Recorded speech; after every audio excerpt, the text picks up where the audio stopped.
The planet Elindra was a shimmering jewel among the stars. Its skies were painted in hues of lavender, and its cities floated gracefully above emerald oceans. It was a land of beauty and advanced technology, home to the noble Altherian race. Among them stood Princess Xyra, the most admired and feared figure on the planet. Xyra was tall and elegant, her silver hair cascading like liquid light over her shoulders. Her glowing violet eyes held a sharp intelligence, and her every movement spoke of authority. She was adored by her people, but also known for her stubborn pride. Many noble Altherian males had sought her hand in marriage, each presenting elaborate gifts and promises of loyalty. Yet, one by one, she dismissed them all. "You are not worthy," she said coldly to the latest suitor, a proud general who had offered her a fleet of starships. Her voice was calm, but her words struck like a blade. The general bowed stiffly and left the throne room, his expression one of barely contained frustration. The Altherian Council, a group of wise elders, watched from the shadows, their concern growing. "The princess must choose a mate," one of them said, his tone firm. "The royal line must continue. She has rejected every option," another elder replied, sighing. "Perhaps she believes none are her equal." As the council debated, a human vessel entered Elindra's orbit. It was a small ship, simple compared to the grand Altherian crafts, but its arrival was met with great interest. On board was Captain Daniel Hayes, a human engineer and diplomat sent to assist Elindra with a critical energy crisis. The Altherians respected human ingenuity, though they often found humans to be unrefined and overly emotional. Daniel was nothing like the Altherians. He was average in height, with short, dark hair and a rugged demeanor. His uniform was practical, bearing the insignia of Earth's interstellar alliance. He stepped onto the Altherian soil with a confident stride, his sharp blue eyes taking in the alien beauty around him. "Welcome to Elindra, Captain Hayes," a council representative greeted him, bowing slightly. "Your reputation as a problem solver precedes you." Daniel smiled, extending a hand, a human gesture that confused the Altherian but was met with polite acceptance. "Glad to be here. Let's see what I can do to help." Unbeknownst to Daniel, his arrival had caught the attention of Princess Xyra. From her throne room balcony, she watched the human with curiosity. He moved differently than her people, his actions direct and purposeful. Unlike the Altherian suitors who flaunted their wealth and status, this human seemed unbothered by grandeur. "Who is he?" Kyra asked one of her attendants. "A human engineer, Your Highness, here to address the energy crisis." Xyra's glowing eyes narrowed slightly. "Interesting. Let us see if his actions match his reputation." As Daniel began his work on Elindra, neither he nor the princess knew their paths were about to collide in ways that would change both their lives forever. Daniel stood in the heart of Elindra's main energy hub, a massive structure that pulsed with an otherworldly glow. The Altherians' technology was far beyond anything Earth had developed, yet it was failing. Cracks in the energy conduits and flickering lights told him the problem wasn't just age, it was neglect. "This system is beautiful, but it's overcomplicated," Daniel muttered, crouching near a console. His tools clicked as he adjusted the interface, trying to make sense of the alien readings. Two Altherian engineers stood nearby, watching him with skeptical expressions. One leaned toward the other. "A human solving our energy crisis. This is a waste of time." Daniel smirked, overhearing the comment. Without looking up, he said, "If you think you can do it faster, feel free to jump in. Otherwise, let me work." The Altherians exchanged glances but said nothing. Daniel's confidence was undeniable, and despite their doubts, they didn't interrupt him again. Unbeknownst to him, Princess Xyra had entered the chamber, her elegant figure commanding attention even in silence. She watched from a distance, her violet eyes narrowing as she observed Daniel's every move. She had seen many beings try to impress her with flashy skills or empty words, but this human was different. He wasn't trying to impress anyone. He was focused, determined, and efficient. Captain Hayes, Gyra's voice rang out, calm yet firm. Daniel glanced over his shoulder, startled by the presence of the princess. He quickly stood, brushing his hands on his uniform. "Your Highness," he said, bowing slightly. "I didn't realize I had an audience." Zyra approached, her movements graceful. "I came to see the human who claims he can fix what my people could not." Daniel raised an eyebrow. "I didn't claim anything. I just said I'd try." Zyra tilted her head, intrigued by his bluntness. "And, have you made progress?" Daniel turned back to the console, pointing to a flickering section of the holographic display. "Your energy system has redundancies on top of redundancies. It's brilliant, but when one part fails, it takes everything else down with it. I'm rerouting power to bypass the damaged conduits, but it'll need a full overhaul." Zyra studied the display, her glowing eyes scanning the information. "You speak plainly, without fear. Why waste time sugarcoating things?" Daniel replied, meeting her gaze. "The truth doesn't care about titles." For a moment, silence hung between them. The engineers nearby exchanged nervous looks, unsure if Daniel's boldness would offend the princess. But Zyra's lips curved into a faint smile. "You are unlike anyone I've met," she said softly. "Continue your work, Captain Hayes. I will observe." As she stood nearby, watching Daniel with a mix of curiosity and admiration, he couldn't help but chuckle under his breath. "Guess I've got an audience now," he muttered, returning to his task. For Zyra, the human's straightforward nature was both refreshing and puzzling. She wondered if this strange man might succeed where others had failed, not just in solving Elindra's problems, but in earning her respect. The faint hum of the energy conduits filled the room as Daniel worked tirelessly. His hands moved with precision, connecting and rerouting the tangled maze of circuits. Sweat beaded on his forehead, but he ignored it, his focus unshaken. Princess Zyra remained nearby, her sharp gaze fixed on the human. She rarely allowed herself to linger, but something about Daniel intrigued her. His determination, his lack of deference to her title, and the way he approached problems without hesitation, all of it was unlike anything she'd seen before. "You've been at this for hours," Zyra said, breaking the silence. "Do humans not require rest?" Daniel glanced at her, wiping his hands on a rag. "Rest is for after the job's done. Your system's a mess, and I'm not leaving until I've got it stable." Zyra arched an elegant brow. Most would have given up by now. Daniel smirked, leaning against the console. "Most people don't like a challenge. I do." Zyra took a step closer, her violet eyes narrowing. "And if you fail?" "Then I learned something," Daniel replied simply. "Failure's just another step to figuring things out." The honesty in his voice caught Zyra off guard.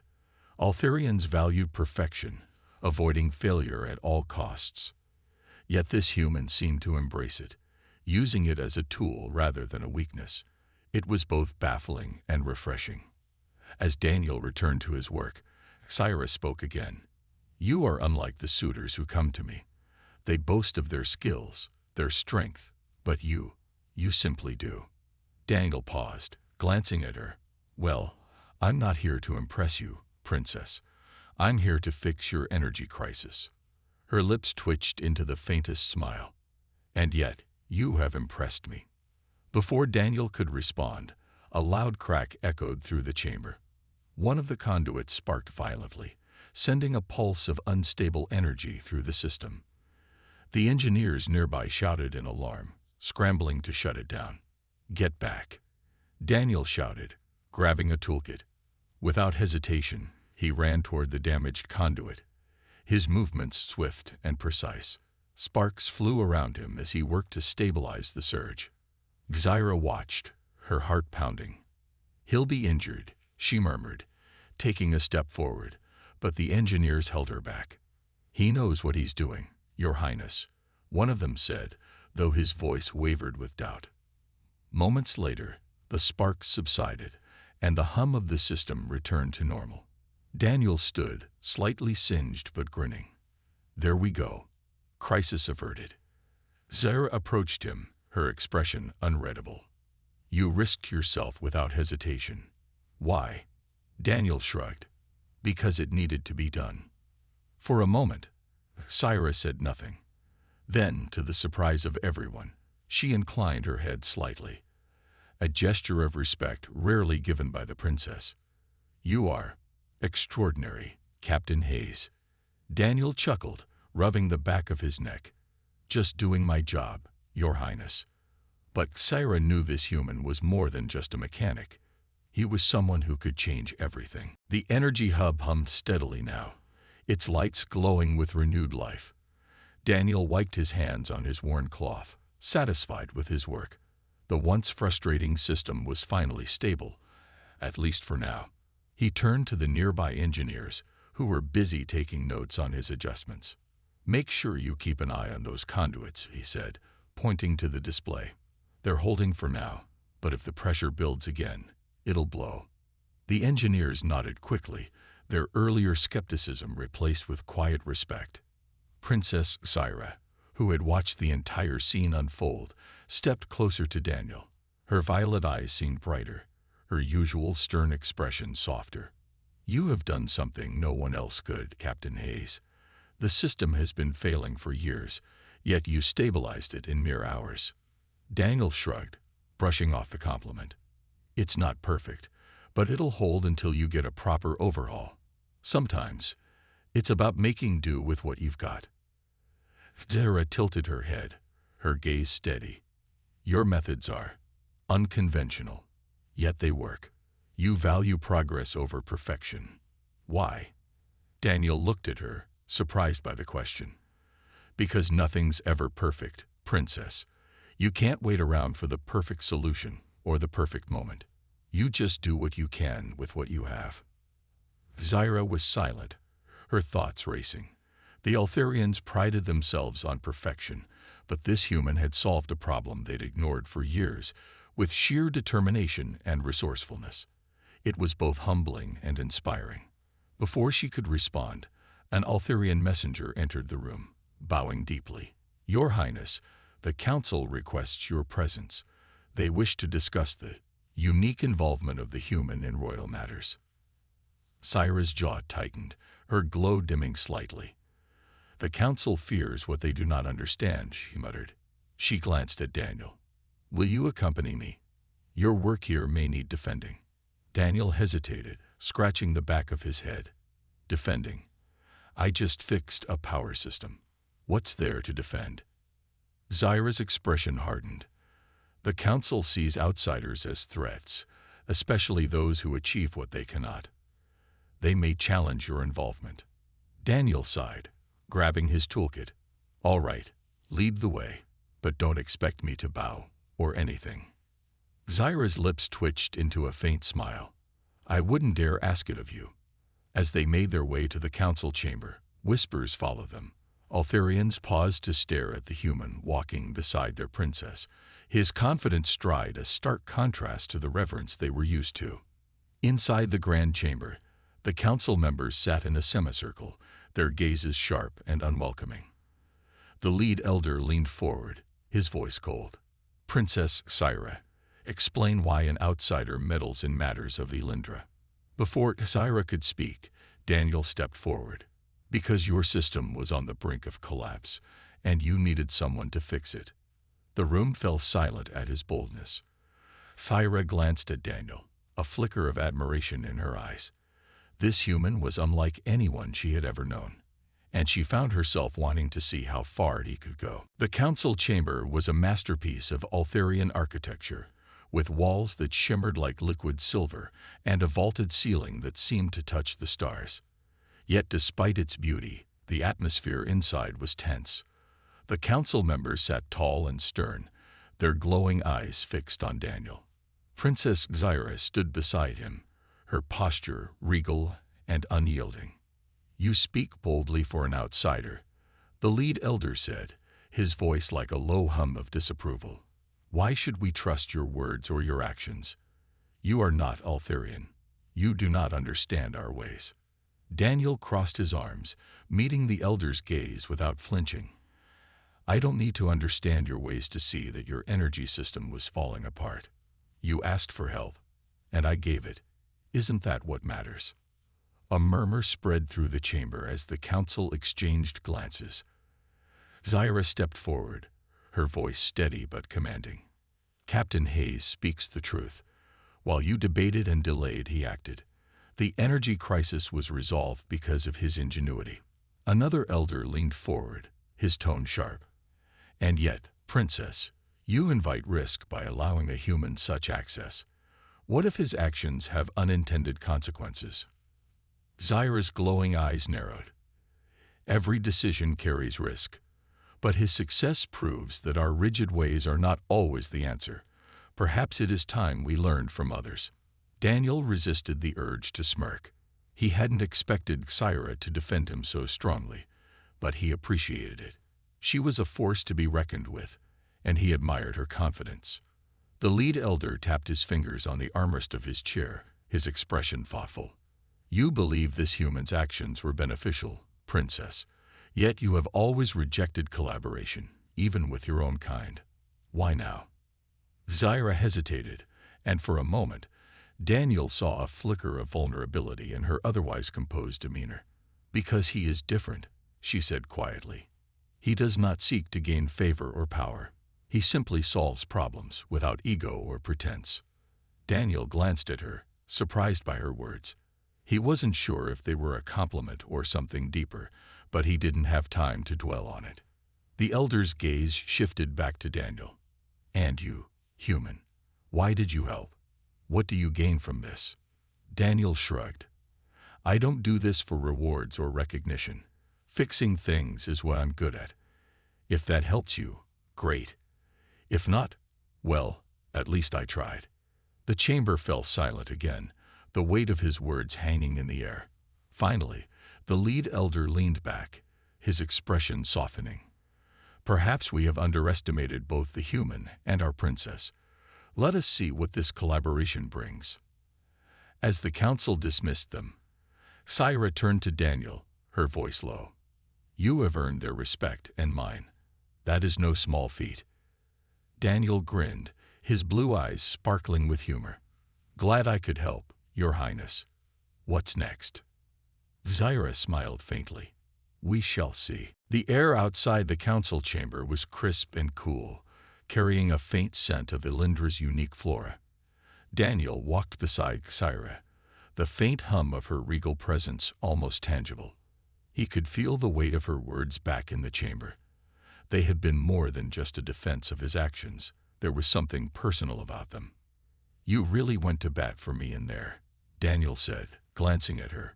Didn't expect that. Zyra's glowing eyes remained forward as she walked, her silver hair shimmering in the soft light.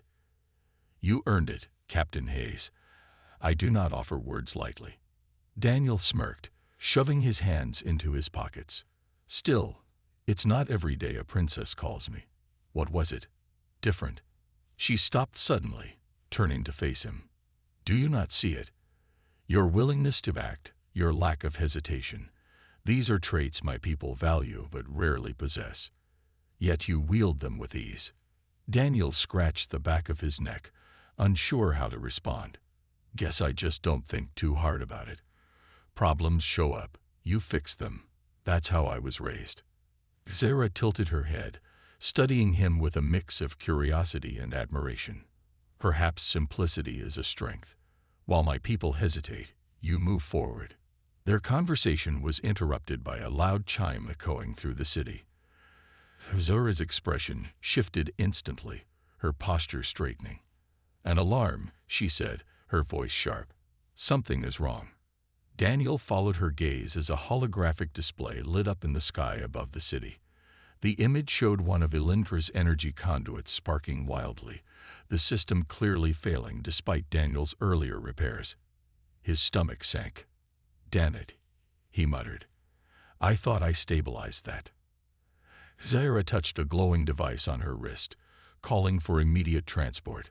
Moments later, a sleek hovercraft arrived, and they both climbed in. The ride to the energy hub was tense, the hum of the craft the only sound. When they arrived, chaos greeted them. Engineers were scrambling to contain the surge, their movements panicked and uncoordinated. Daniel jumped out of the craft, already scanning the damage. "This isn't just a breakdown," he said, his voice grim. "Someone sabotaged it." Zyra's eyes narrowed. "Sabotage? Who would dare?" Daniel knelt near the damaged conduit, pointing to deliberate cuts in the protective casing. "These weren't here before. Someone wanted this system to fail." Before Zyra could respond, a shadowy figure darted through the chaos, disappearing into the machinery. Zyra's voice sharpened. "Guards, secure the area." Daniel stood, gripping a wrench like a weapon. "Guess we got more than just a power problem now." Zyra's gaze was fierce as she looked at him. "We must stop them. If the system fails completely, the entire city is at risk." Daniel nodded, his adrenaline kicking in. "Lead the way, Your Highness. Let's fix this, your style or mine." Together, they charged into the fray, their unlikely partnership stronger than ever. The energy hub was alive with chaos. Sparks flew from damaged conduits, and the air crackled with unstable power. Engineers shouted orders, but the scene was too disorganized to contain the growing danger. Daniel and Sira moved quickly through the commotion, their focus locked on the saboteur who had vanished moments earlier. Daniel's sharp eyes scanned the area, his grip tightening on the wrench in his hand. "That guy's not getting far. He'll need to stay close to the system to finish whatever he started." Zyra's voice was calm but cold, her glowing eyes narrowing. "Then we must find him before it is too late." As they navigated through the tangle of machinery, Daniel's scanner beeped faintly. He held it up, pointing toward a shadowy corridor. "He's this way." They moved cautiously, the hum of the failing system growing louder with every step. The corridor was dimly lit, the only light coming from the faint glow of the conduits. Suddenly, a figure darted out of the shadows, a small device clutched in his hand. "There!" Daniel shouted. The saboteur, an Altherian male with a scar running down his cheek, turned to face them. His expression was defiant, his violet eyes glowing with malice. "You should have stayed out of this, human," he sneered. Daniel smirked, stepping forward. "And miss all the fun? Not a chance." The saboteur raised the device, its screen pulsing with red energy. "One more signal, and the entire system will overload. Your city will crumble, and no treaty will save it." Zyra stepped beside Daniel, her voice steady and commanding. "You are a traitor to your people. Surrender now, and your punishment will be swift." The saboteur laughed, his voice filled with bitterness. "Punishment? I am a patriot. Your rule is weak, and this alliance with humans is a disgrace." Daniel rolled his eyes. "Great, a guy with a superiority complex. Let's wrap this up." Before the saboteur could react, Daniel lunged forward, swinging the wrench with precision. The saboteur dodged, but Shira moved swiftly, her glowing blade appearing in her hand. With practiced grace, she disarmed him, the device clattering to the floor. The saboteur snarled, but before he could reach for the device, Daniel kicked it out of his reach. "Not today, buddy." Guards arrived moments later, restraining the struggling saboteur. Zyra turned to Daniel, her expression a mix of relief and admiration. "You act without hesitation, even in the face of danger." Daniel shrugged, catching his breath. "You've got to fix problems as they come. Can't waste time thinking too much." Zyra's lips curved into a faint smile. "A philosophy I am beginning to appreciate." With the saboteur captured, Daniel picked up the damaged device, examining it closely. "This thing caused all the trouble. I can reprogram it to stabilize the system." "Then do it," Zyra said firmly. "Our city depends on you." As Daniel got to work, Zyra stood guard, realizing she had come to trust this human more than she ever thought possible. Daniel crouched beside the damaged device, his hands moving quickly as he worked to reprogram it. The sparks and hum of the failing system grew louder, a constant reminder of the ticking clock. Around him, The energy hub felt like it was holding its breath, waiting to either stabilize or collapse entirely. "Almost there," Daniel muttered, sweat dripping from his brow. His fingers flew over the controls, bypassing corrupted code and rerouting power. Princess Zyra stood nearby, her glowing blade in hand, watching over him and the restrained saboteur. Her posture was tense, but her voice was steady. "Can you fix it in time?" "I don't really have a choice," Daniel replied, glancing up at her with a quick grin. "Unless you're good at this kind of thing." Zyra's lips twitched into a faint smile. "I trust your expertise, Captain Hayes. Do not make me regret it." The saboteur, held tightly by two guards, sneered. "It won't work. The damage is too severe. The system will fail, and your precious alliance will burn." Zyra stepped closer to him, her violet eyes blazing with authority. "You have already failed. Your actions will not destroy what we have built." The saboteur laughed bitterly but said nothing more. Daniel's voice broke through the tension. "Got it," he shouted, slamming the panel shut. The device's lights flickered green, and the hum of the system began to stabilize. The sparks stopped, and the conduits glowed with a steady, healthy light. Zyra let out a breath she hadn't realized she was holding. "You did it." Daniel stood, dusting off his hands. "Of course I did. Was there ever any doubt?"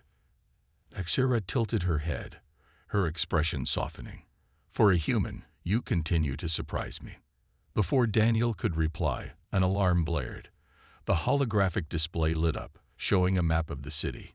Engineers scrambled to assess the situation, but one of them called out, "The system is stabilizing. The crisis is over." Cheers erupted from the team, but Daniel simply leaned against the console, exhausted. "No rest for the weary, huh?" Zyra stepped toward him, her gaze steady. "You have done more than save our city, Captain Hayes. You have shown my people what true resilience looks like." Daniel looked at her, surprised by the warmth in her tone. "Hey, it's what I do. Fix things." Zyra hesitated, then extended her hand, a gesture rare for an Eltharian royal. "You have earned my trust, my respect, and perhaps something more." Daniel raised an eyebrow, but took her hand with a grin. "Careful, princess. You're starting to sound human." She allowed herself a rare laugh, the sound melodic and genuine. Perhaps that is not such a bad thing. As the crisis faded into memory, the bond between the human and the princess grew stronger. For Zyra, who had rejected so many, Daniel was a revelation, a man who didn't seek to win her favor, but had earned it anyway, through courage, skill, and heart.